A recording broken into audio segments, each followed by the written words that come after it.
A day in a life as a small content creator at the age of 12. Kaya naman, mapapasabi ka na lang talaga dito ng Tara at samahan niyo kung magsayang ngayong araw na ito. This time around, magpasensya yung mesa namin kung medyo makalat or yung bahay namin na medyo makalat, magpasensyahan niyo na. Actually, kaya ako hindi naglilinis ng bahay.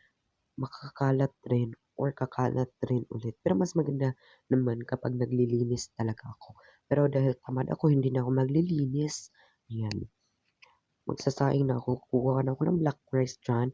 Tapos, huhugasan ko na yung bigas na sasaingin ko. As you can see, ganyan yung forma ng lababo namin. So, okay na yan. Kung napansin nyo na medyo sobrang dumi ng aming kalan, pagpasensyahan nyo na rin.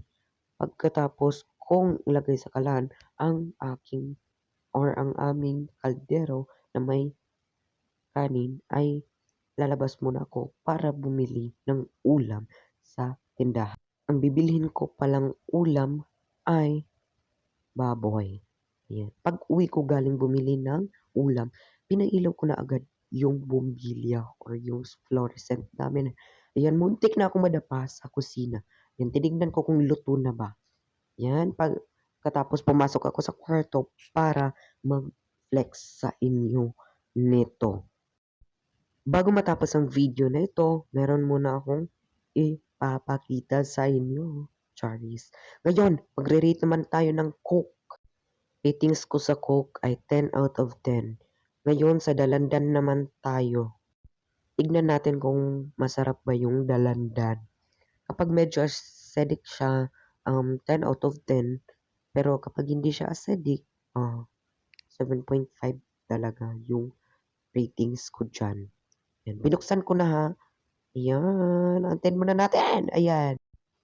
Ang tagal mabuksan. Sobrang tigas kasi. Ayan. Trinay ko na siyang inumin. Hindi naman siya masyadong acidic pero maasim na matamis yung lasa niya. For me, yung ratings ko sa kanya ay 10 out of 10 ulit. Same lang naman na masarap yung mga acidic pero mas masarap talaga ako. Uy, joke lang.